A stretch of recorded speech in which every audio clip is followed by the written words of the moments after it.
Power grid को लेकर के, और ये सवाल है गुरु नरेंद्र। इन्होंने सवाल भेजा है, 2000 शेयर इन्होंने खरीद रखे हैं 75 के भाव से, और कितने समय से, 10 साल से रखा हुआ है। पूछ रहे हैं कि क्या और लिया जाए या उसके बदले एनटीपीसी को ले लें। इसके बाद और जियो फाइनेंशियल भी पूछा है, लेकिन उसकी बात बाद में करेंगे।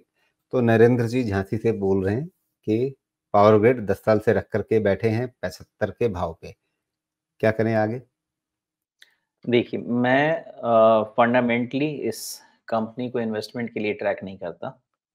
इसलिए वो आपको खुद ट्रैक करना होगा, क्योंकि अगर आप 10 साल से लेके बैठे हैं, तो आपको फंडामेंटल ही स्टडी करना होगा। लेकिन अगर ओवरऑल एक डेटा नंबर्स पे देखा जाए, तो कहीं से भी कोई डिसअपॉइंटिंग डेटा तो अभी तक नहीं है, और power generation and distribution as a business पे अभी तक किसी तरह का क्वेश्चन मार्क नहीं है, एंड देयरफॉर इन्वेस्टमेंट ग्रेड अभी भी ये रहता है। लेकिन आप हर क्वार्टर का रिजल्ट ध्यान दीजिएगा, मार्केट डायरेक्शन ध्यान दीजिएगा। 2024 आसान ईयर नहीं है, बिल्कुल ध्यान रखिएगा। बहुत अपॉर्चुनिटी 20-20, 30-30% वाली भी मिलेगी आपको स्टॉक्स में।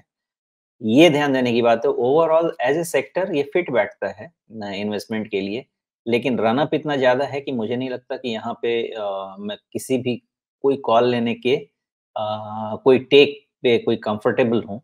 रादर मैं यही कहूँगा कि ये कॉशियस लेवल पे है। आप इसका रन अप देख लीजिए, उसके बाद जब आप मिल जाएगा आपका 140 240 मोर देन डबल, और ये चले ही जा रहा है।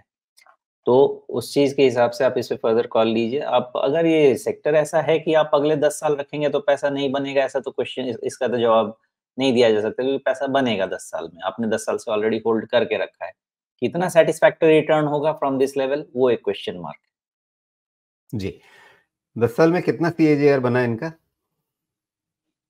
इनका 10 इयर्स का सीएजीआर तो जो इनका दिख रहा है, वो बहुत ही कम दिख रहा है मेरे हिसाब से। नहीं, कम तो नहीं दिख रहा है। 14% का CAGR is not a bad CAGR in terms of profitability, at least ठीक है। लेकिन अगर आप इंडेक्स से कंपेयर करेंगे तो अंडर परफॉर्मेंस ही जाएगा। जी।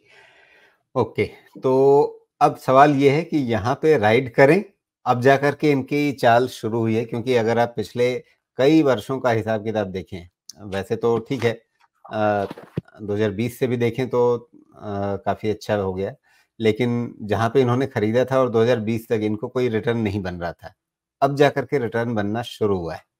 तो जब चाल बन ही गई है तो मजा लें पूरा इसका। नहीं, नहीं, बिल्कुल मज़ा लीजिए, उसमें कोई डाउट ही नहीं है। आप खाली ध्यान रखिएगा क्वार्टरली रिज़ल्ट और मार्केट करेक्शन का, क्योंकि मार्केट आप 2020 से आप चले आ रहे हैं इस मार्केट में, और अभी बहुत बड़ा वाला करेक्शन आपने देखा नहीं है। ध्यान रखिएगा, 20, 21, 22, 23 4 साल हो गए हैं। 5वें साल में एंटर कर रहे हैं। ये 5वाँ या छठा, ये साल में आपको बहुत बड़ा डीप वाला करेक्शन मिलेगा ही मिलेगा। और निफ्टी के वैल्यूएशन का ध्यान रखिएगा, 25 टाइम्स जाने के बाद मार्केट में रिस्क बहुत ज़्यादा ओपन होता है। तो उस सिचुएशन में उसके हिसाब से आपको इसकी वैल्यूएशन करनी है। इन आइसोलेशन अगर आप कंपनी की बात करेंगे या सेक्टर अपॉर्च्युनिटी की बात करेंगे, बहुत है। लेकिन जब स्टॉक प्राइस की बात करेंगे, तो कहीं न कहीं आपको साइकिल से भी तो लिंक करना पड़ेगा ना। तो अगर ये 30% गिर गया, 20% मार्केट के साथ गिर गया, तो उस केस में फिर आपका सवाल होगा कि मुझे निकल जाना चाहिए था। तो वो इवैल्यूएशन भी तो आपको करना चाहिए। तो प्रॉफिट प्रोटेक्ट करके रखने की इसमें रणनीति क्या होगी? उसके लिए कैसे चलें जिससे, मतलब ठीक है, जब समझ में आए कि हाँ, अब चाल पलट रही है, उस समय आप एक बार को निकल जाएँ? मैं तो सिंपल जैसे पहले समझाया था वैसा ही अभी भी समझाऊँगा। आपका प्राइस डबल हो जाता है, आप चाहें तो उसमें से 10%, 20% जो भी है निकाल लें। प्राइस डबल हो जाता है, 25% निकाल लें। प्राइस वहाँ से ट्रिपल हो जाता है, उसमें से जो आपका वैल्यू है उसमें से फिर से 25% निकाल लें, राइड करते रहें। उसी तरह आप करते रहें, और आपको कभी बीच में डिप मिल जाता है, लॉन्ग टर्म में कॉन्फिडेंस है तो ऐड कर लीजिए। अपॉर्च्युनिटी तो मिलती ही है कि 20-30% करेक्ट हो गया तो। सिंपल मेथड है, या फिर आप अगर फॉलो कर सकते हैं तो 50 डीएमए पे मार्कर रखिए, और वहाँ अगर टूटता है तो थोड़ा पैसा बाहर निकाल लीजिए और बाकी को राइड जी, कीजिए। इससे आपके पास हाथ में कैश भी लेवल बना रहेगा, प्रॉफिट भी ऑफ द टेबल आप लेते रहेंगे। जी। या अभी 50 डीएमए के करीब का जो आपका पिछला स्विंग लो है 225 के आसपास का, 220, अगर हम उसे थोड़ा सेफ्टी मार्जिन के साथ रख लें, तो क्या वहाँ पे नज़र रखी जा सकती है? रखनी चाहिए, बिल्कुल रखनी चाहिए। जी।